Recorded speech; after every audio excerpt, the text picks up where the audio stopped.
భగవంతుడి దయ వల్ల అందరూ బాగుండాలని కోరుకుంటూ నేను నిర్మల అమ్మ మార్గానికి స్వాగతం. ఇది మంగళవారం మార్నింగ్ తీసిన వీడియో అండి. మార్నింగే వచ్చాము మంగళవారం సుబ్రహ్మణ్య స్వామికి పూజ చేసుకోవటం కోసమని వచ్చాను నేను. సో ఆ రోజు మన టెంపుల్ గురించి ఎక్కడుందని కొంతమంది అడుగుతున్నారు, అందుకే చెప్తున్నానండి. ఇది శ్రీ శ్రీ శ్రీ బ్రహ్మరాంబిక మల్లికార్జున ఆంజనేయ స్వామి వాళ్ళ దేవస్థానము. రాజధాని స్కూల్ పక్కన ఉంటుంది. గోశాల, నిజాంపేట్, హైదరాబాద్. మార్నింగే వచ్చామంటే అక్కడ ఆల్రెడీ నైట్ చేసి వెళ్తారు మేడ్ పనులన్నీ కూడా, కానీ మార్నింగ్కి కొన్ని పనులు ఉంటాయండి. అది వచ్చామంటే ఏ పని ఉంటే అది క్లీనింగ్ కానీ ఇలాగా అంటే పూజా సామాగ్రిని కడగటం కానీ ఏ పని ఉన్నా ఆ పని చేసేస్తాం. నేను కానీ మా హస్బెండ్ కానీ ఎవరికి ఏ పని వీలవుతాయి పంతులు గారు కానీ చేసేసుకుంటాం. మేమే కాకుండా కొంతమంది భక్తులు కూడా ఉంటారండి. మార్నింగే వస్తే ఏదైనా పని ఉంటే చేస్తారు, అలా అనేమీ లేదు. సో ఇంకా చూశారు కదా మా వారు. మీ గుళ్ళోకి మనం ఎంట్రీ ఇవ్వగానే లెఫ్ట్ సైడ్లో మనకు త్రిమూర్తుల దర్శనం ఇస్తారు. ఫస్ట్ మేము వచ్చాము అంటే నాకు విష్ణుమూర్తికి అభిషేకం చేయటం అంటే ఎంతో ఇష్టం. అంటే అండి మనకి తిరుమల వెంకటేశ్వర స్వామి ఇక్కడే కొలువయ్యారా అన్నంత అనుభూతిని నేను పొందుతానండి. అందుకనే అసలు ఇంకా శనివారం వచ్చిందంటే చాలు, నేను వచ్చానంటే ఫస్ట్ అభిషేకం చేసుకొని తులసిమాల అలంకరించుకొని స్వామివారికి నమస్కారం చేసుకుంటే ఆహా ఇంకా తిరుపతి వెళ్ళినంత ఫీల్ అవుతాను నేనైతే. అందుకని ఇద్దరం కలిసి మొత్తం క్లీన్ చేసేసి ఇంకా కడిగేసి బొట్లు అలంకరణ చేసుకొని ఇంకా అన్ని విగ్రహమూర్తులకి, అన్ని దేవతామూర్తులకి, మన దేవాలయంలో చాలా దేవతామూర్తులు ఉన్నారు. ఆల్రెడీ చూసిన వాళ్ళకి తెలుస్తుంది కదా. గణపతికి కూడా నేను నీళ్లు పోసి కడిగేసి అభిషేకం చేసేసుకుంటున్నాను. ఇంకా అన్ని ఫస్ట్ అయితే మా వారు అందరికీ తెలిసిన విషయం కదా, 365 రోజులు శివుడికి పంచామృతాలతో అభిషేకం అయితే చేస్తారు. అది మిస్ అవ్వని రోజు అంటూ ఉండదు. మన గుడి ప్రతిష్ట అయిన దగ్గర నుండి ఇప్పటి వరకు ఆయన శివుడికి అభిషేకం చేయకుండా అయితే ఉండరు.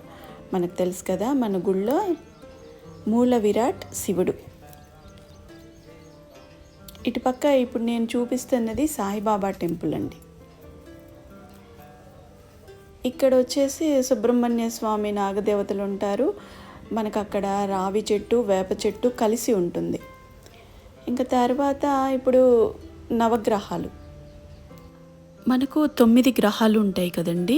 సూర్యుడు, చంద్రుడు, అంగారకుడు, బుధుడు, బృహస్పతి, శుక్రుడు, శని, రాహువు మరియు కేతువు. ఈ గ్రహాలన్నీ మనిషి జీవితంపై ప్రభావం చూపుతాయని నమ్మాలి కూడా. కాబట్టి ఈ గ్రహాల అనుగ్రహాన్ని పొందటానికి, ఏదైనా ప్రతికూల ప్రభావాలను తగ్గించుకోవడానికి నవగ్రహాలకు పూజ చేస్తారు. ఏవన్నా గ్రహ దోషాలున్నా, ఏలనాటి శని, కుజదోషం ఇలాంటివన్నీ ఉంటాయి కదండి. వాటన్నింటినీ నివారించుకోవటానికి, అంటే కొంతనైనా మనకి వాటి నుండి ఉండే గ్రహ దోషాలను పోగొట్టుకోవటానికి నవగ్రహాలకి పూజ చేస్తారు. ప్రతి ఒక్కరికి కష్టాలు ఉంటాయి, సమస్యలు ఉంటాయి, నిద్రలేని రాత్రులు ఉంటాయి. అందరికీ జీవితంలో ఏదో ఒక స్టేజ్లో నాకెందుకు ఇన్ని కష్టాలు, నేనేం పాపం చేశాను, నాకే ఎందుకు ఇన్ని బాధలు దేవుడా అనిపిస్తుంది. నలుగురికి మీ బాధల్ని పంచి వాళ్ళ దయని ఆశించకండి. వీలైతే గుడికి వచ్చి ఆ స్వామివారితో చెప్పుకోండి. కొంచెంసేపు మెడిటేషన్ చేయండి.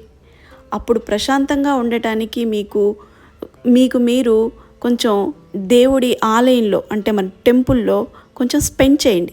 ఆయనతో చెప్పుకోండి మీ బాధలన్నీ. కొంచెం కాకపోయినా కొంచెమైనా ప్రశాంతత కలుగుతుంది మీకు. ఏ దేవాలయంలోనైనా సరే తెల్లవారేలోపు కాస్మిక్ ఎనర్జీ అంతా కూడా నిండి ఉంటుంది.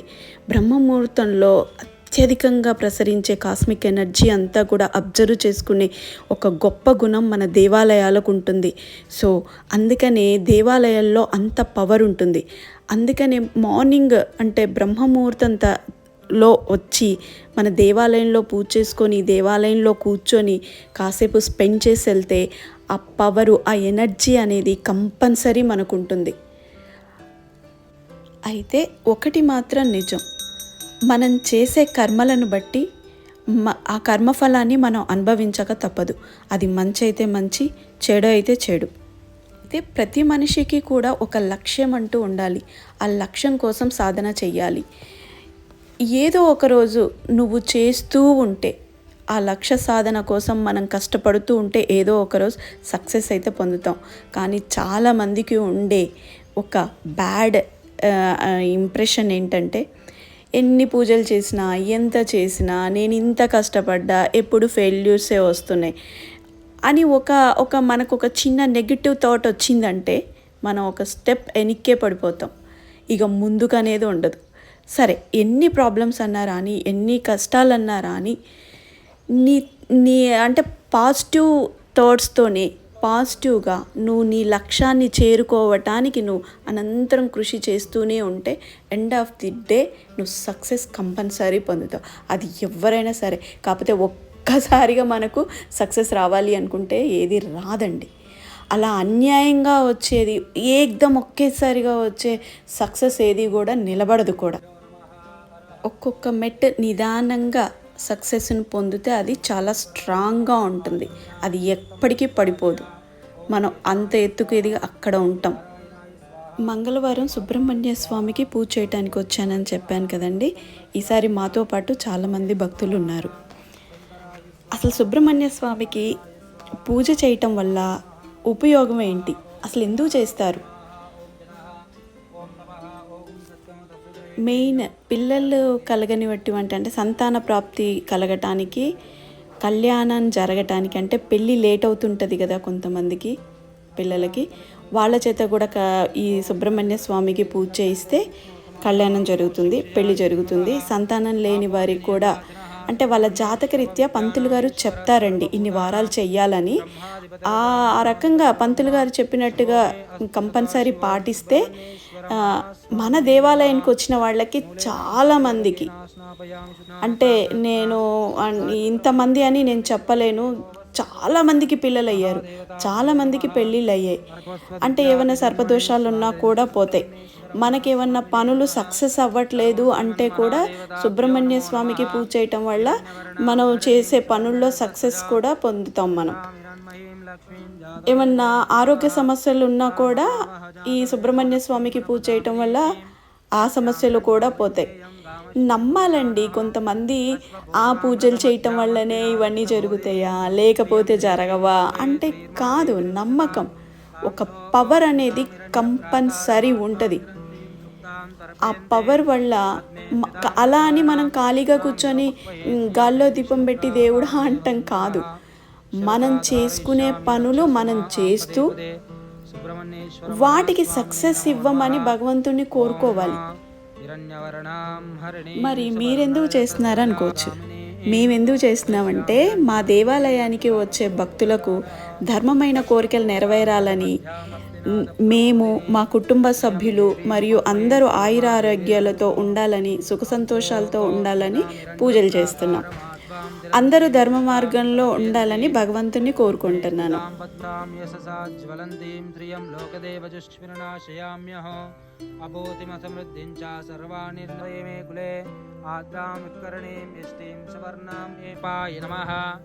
మన దేవాలయంలో ప్రతి నెల సంకటహర చతుర్దశి రోజు గణపతికి విశేషంగా పంచామృతాలతో అభిషేకం, విశేషంగా పూజా కార్యక్రమాలు చేయటం జరుగుతుంది.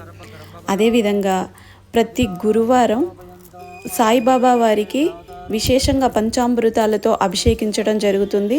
హారతి కార్యక్రమం మధ్యాహ్నం 12 గంటలకు హారతి కార్యక్రమం ఉంటుంది. అలాగే హారతి అనంతరం భోజనాలు కూడా ఉంటాయి. అలాగే మన దేవాలయంలో ప్రతి నెల త్రయోదశి రోజు నందీశ్వరుడికి ప్రదోష వేళలో అంటే సాయంత్రం టైంలో విశేషంగా పంచామృతాలతో అభిషేకించడం జరుగుతుంది. ఏకకాలంలో నందీశ్వరుడికి, శివుడికి హారతి ఇవ్వటం జరుగుతుంది. ఇది విశేషంగా అరుణాచలంలో, శ్రీశైలంలో మాత్రమే జరుపుతారు. అది మన దేవాలయంలో చాలా అద్భుతంగా జరుగుతుందండి. ఆ టైంలో కనుక అభిషేకాన్ని తిలకించిన, మనం చేసిన విశేషమైనటువంటి ఫలితం ఉంటుంది. ఓకే అండి, పూజ అయిపోయింది.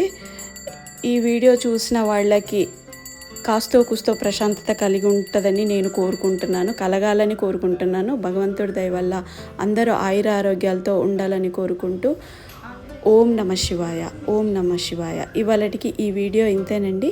మళ్ళీ నెక్స్ట్ వీడియోలో కలుద్దాం. ఓం నమ శివాయ.